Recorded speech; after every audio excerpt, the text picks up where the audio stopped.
University మంచి భవిష్యత్తు కోసం తెలుగు విద్యార్థులు ఇష్టపడే యూనివర్సిటీ. కాల్ 9059052378 9059052379. నువ్వు అంటే as a watcher on his works in జనరల్గా నీకు బాగా నచ్చిన పాటలుగా నువ్వు చెప్పాలంటే అన్ని పాటలు గొప్పవే, దాంట్లో డౌటే లేదు. Every song is a Jammu, every song is a జమ్, డౌటే ఉంటుంది. కానీ నీకు పర్సనల్గా నీకు బాగా నచ్చిన పాటలు అంటే సడన్గా ఏమంటే 3000 పాటల్లో చాలా ఉంటాయి కాబట్టి అంటే చాలా స్పెసిఫిక్గా లేదు, కానీ ఎప్పుడు ఒప్పుకోవడం is always been our this thing. Okay, అంటే మా అందరికీ కూడా బాగా ఇష్టమైన పాట అది. అది ఎంతమందికో ఇష్టమైన పాట, ఎంతమంది జీవితాలు మార్చిన పాట అది. సో పర్సనాలిటీ డెవలప్మెంట్ కోర్సుల్లో ఆ పాట గురించి చెప్పడం నాకు తెలుసు. That's one song that always strikes మీ.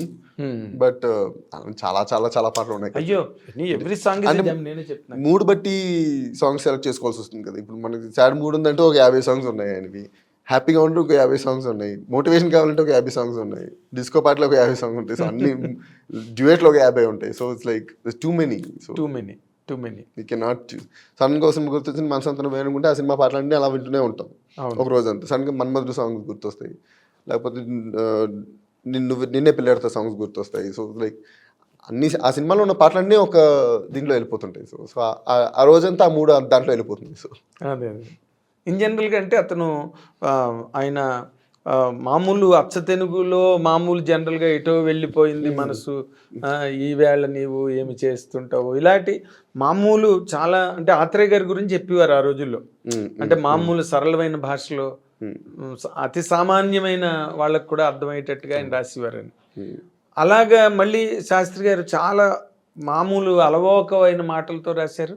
ఇంకో పక్కనేమో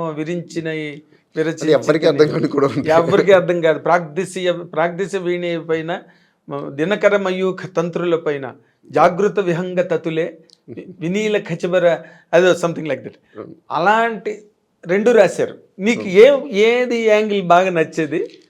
నచ్చడం ఉంటే ఉంది సార్. ఇప్పుడు క్యాజువల్ సిచ్యువేషన్స్లో ఉన్నప్పుడు ఈ పాటలన్నీ అందరికీ పాడుకోవడానికి బాగుంటాయి.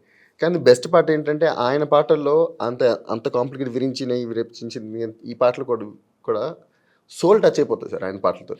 అందరికీ ముందు ఆ పాట నచ్చుతుంది, ఎందుకో తెలియదు, కానీ ముందు నచ్చుతుంది, వాళ్ళు వింటారు. ఇప్పుడు కూడా చాలా మందికి సిరివెన్నెల పాటలు అంటే చాలా ఇష్టం. మోస్ట్ ఆఫ్ దెమ్ మీనింగ్ తెలియదు, ఇప్పటికీ తెలియదు, కానీ చాలా మందికి ఇష్టం. ఎందుకంటే అది ఎక్కడో టచ్ అవుతాయి ఆయన పాటలు. ఆ వర్డింగ్స్ కానీ, ఆ సౌండింగ్స్ కానీ, ఆ మీనింగ్ కానీ ఎక్కడో ఇన్ డెప్త్లో ఉన్నది చాలా మందికి అది తగులుతుంది. కాబట్టి ఆయన పాటలు అంత డెప్త్ కన్వే అవుతుంది. రెగ్యులర్ పాటలు మామూలుగా రోడ్ సైడ్లో కూర్చున్న వాళ్ళకి కూడా అర్థమవుతుంది కాబట్టి వాళ్ళు పాడుకోవడానికి, వాళ్ళు రిలేట్ అవ్వడానికి చాలా బాగుంటాయి. బట్ ఈ సాంగ్స్ ఎక్కువ సోల్ కనెక్ట్ అయ్యే ఉంటాయి.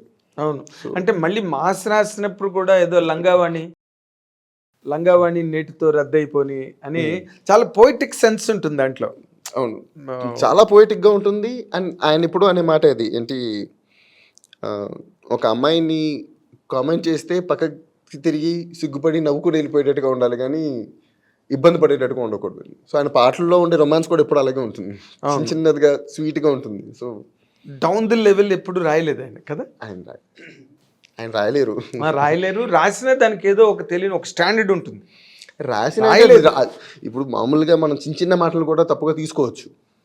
మీనింగ్ మనం రాసుకుని మనం బూతులు వెతుక్కుందాం అనుకుంటే ప్రతి చిన్న మాటల్లోనూ వెతుకుతాం, కానీ రాసిన మీనింగ్లో అయితే ఎప్పుడు అది లేదు. అవును, ఆయన రాసిన ఒక పాటల్లో ఏ రోజు మీనింగ్ లేదు. ఆయన మొట్టమొదటి రాసిన విరించిన ఈ పాట కానీ, లేకపోతే శివ మ్యాటనీ ఆట ఉంది పాట కానీ, అవన్నీ కూడా ట్రెండ్ సెట్టర్స్ కదా ఆ రోజుల్లో. ఆ సినిమాలు సక్సెస్ అవడానికే ప్రధాన కారణమైన పాటలు అవి. ఆ రోజుల్లో ఆ పాట వల్లే శివ సినిమాకి అందరూ ఏదో స్కూల్కి వెళ్ళినట్టు, కాలేజీకి వెళ్ళినట్టు వెళ్ళారు సినిమాకి. అండ్ వింటే ఇప్పటికీ after 25-35 years the song is still relevant. Any day relevant. ఆ పాట ఎప్పుడు రిలవెంట్, ఇప్పుడు విన్నా కూడా మనం కనెక్ట్ అవ్వచ్చు దానికి, ఎందుకంటే రియాలిటీ అలా ఉంది. ఎగ్జాక్ట్లీ, అది ఒక సిగ్నేచర్ అయింది. కాలేజీ లైఫ్ మీద స్టూడెంట్స్ మైండ్ సెట్ ఎట్లా ఉంటుంది, వాళ్ళ ఆలోచనలు ఎలా ఉంటాయి అని చెప్పడానికి. అయితే ఆయన అంటే అందులో ఆ పాటలో ఎందుకు రిలవెంట్ అంటే సెకండ్ చరణం ఉంటుంది. అంటే నాకు ఎగ్జాక్ట్ వర్డ్స్ గుర్తులేవు, కానీ చదువు రాని వాళ్ళందరూ కాలేజీలు పెట్టారు, చదువు వచ్చిన వాళ్ళందరూ కాలేజీలో లెక్చరర్లు అయ్యారు. సో ఇప్పుడు కూడా ఇంచుమించుగా దట్స్ వాట్ ఇస్ హ్యాపెనింగ్. ఇప్పుడు రాని వాళ్ళందరూ బిజినెస్లు పెట్టుకున్నారు, చదువు వచ్చిన వాళ్ళందరూ ఆ బిజినెస్లో పనిచేసుకుంటున్నారు. సో ఇప్పుడు త్రివిక్రమ్ శ్రీనివాస్ ఆయన అతడి సినిమాలో ఒక డైలాగ్ రాశాడు, ఏంటి మా మహేష్ బాబు మళ్ళీ తిరిగి విలేజ్కి వచ్చిన తర్వాత సునీల్ అంటాడు అనమాట, అంటాడు పంతులందరూ చదువుకున్న వాళ్ళందరూ స్కూల్ పెట్టేసారు, చదువుకున్న వాళ్ళందరూ అదే యాక్చువల్గా బాటనీ పాఠం ఉంది పాటలో సెకండ్ చరణంలో అదే ఉంటుంది. ఎగ్జాక్ట్లీ. సో అంటే that so relevant even today. Simple పాటలో చాలా క్యాజువల్ గా రాశారు కానీ but that's how it is. చాలా బాయిష్ గా ఉంటుంది సాంగ్ అని, but it's a very relevant song to all ages, to all generations, all time, to all times. Veturi గారు, శాస్త్రి గారు ఇద్దరు రెండు కళ్ళు. శాస్త్రి గారు వచ్చిన తర్వాత వేటూరు గారి తర్వాత ఎవరు పాట రాయాలి, వేటూరు గారితో సరిసమానంగా తొలతూగగలిగే రచయిత ఎవరంటే ఆ రోజుల్లో ఇంకో పేరు చెప్పడానికి లేదు. ఇది టిల్ శాస్త్రి గారు సినిమా ఇండస్ట్రీలోకి వచ్చే వరకు వీళ్ళిద్దరి మధ్యన నీకు వైబింగ్ ఎట్లా ఉండేది, నీకేమన్నా తెలుసా వాళ్ళిద్దరి మధ్య? నాన్నగారికి he always looked up to Veturi గారు. ఆయన పాటలు కానీ ఆయన ఒక స్టాండర్డ్ గానే చూసేవారు ఆయన ఇప్పుడు. సో అంటే ఆయన పాటలు వింటూ ఆయన చూసుకుంటూ కూడా పెరిగారు కాబట్టి ఈయన వచ్చిన తర్వాత ఇప్పుడు విరాట్ కోహ్లీ ఉంటాడు, విరాట్ కోహ్లీ గారు ఉన్నారు. ఆయన ఏదో ఇంటర్వ్యూలు చెప్పినట్టు వాళ్ళు పెరుగుతున్నప్పుడు Sachin Tendulkar was already A legendary player. కానీ వీళ్ళు ఒక లెవెల్కి వచ్చిన తర్వాత they both play together. So ఆ ప్రైడ్ ఎలా ఉంటుందంటే వాళ్ళిద్దరికే తెలుసు. బికాస్ సచిన్ ని ఒక గాడ్ లా చూస్తూ పెరిగిన విరాట్ కోహ్లీ అతనితో కలిసి మళ్ళీ అంత మంచి పేరు తెచ్చుకోవడం అంటే exactly. So the same thing like అంటే ఒక మెటఫరే కానీ బట్ వేటూరి గారు అప్పటికే హీస్ ఆల్రెడీ దేర్. ఈయన వచ్చి మళ్ళీ సిరివెల్లి సీతారామ శాస్త్రి గారికి అంత పేరు తెచ్చుకుని ఆయనతో పాటు సమానంగా అన్ని నందులు ఒకేసారి తీసుకోవడం it's not an easy thing. So Veturi గారు కూడా నాతో చాలా సార్లు అన్న సందర్భాలు ఉన్నాయి. శివ రిలీజ్ అయినప్పుడు తమ్ముడు చాలా బాగా రాస్తాను ఆయన కూడా ఎప్పుడు చెప్తూ ఉంటారు. నాతో అనేవారు శివ రిలీజ్ అయిన టైంలో ఆ మ్యాట్ని ఆట ఉంది, బాటనీ పాట ఉంది పాటకి ఆయన చాలా సార్లు అనేవారు అనమాట, బాగా రాశాడు అయ్యా సీతారామ శాస్త్రి పాట అని.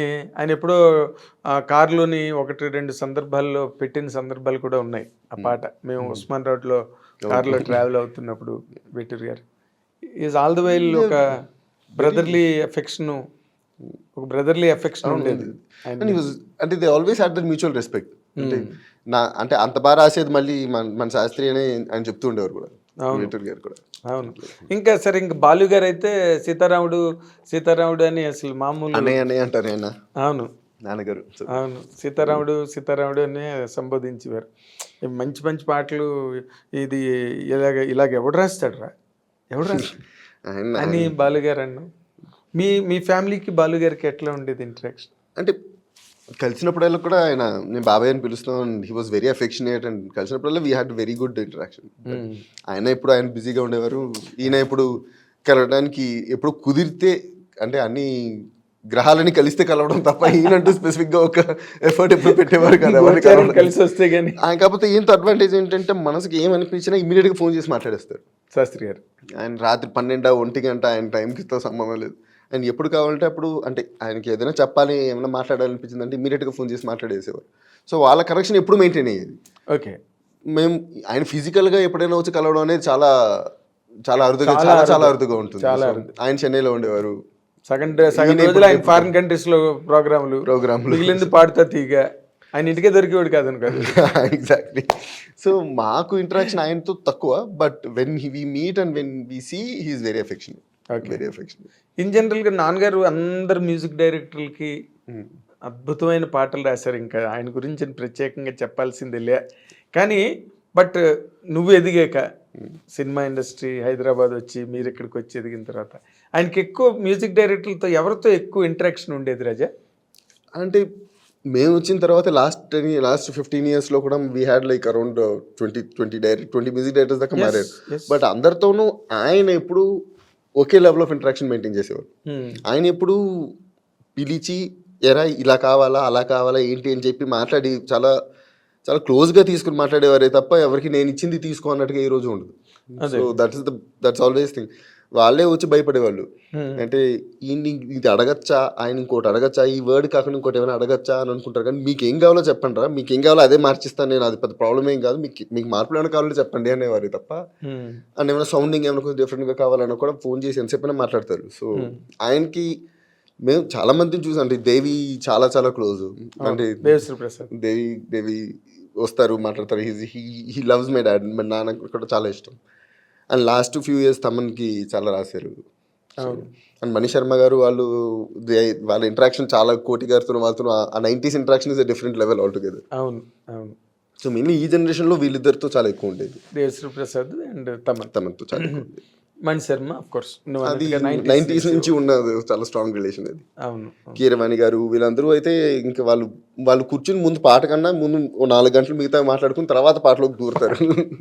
దూరడానికి వాళ్ళు వచ్చారంటే సరే అయితే కాఫీలు టీలు పులిహారలు ఇవన్నీ వెళ్తూనే ఉండాలి తప్ప వాళ్ళు ఎప్పుడవుతుందో తెలియదు.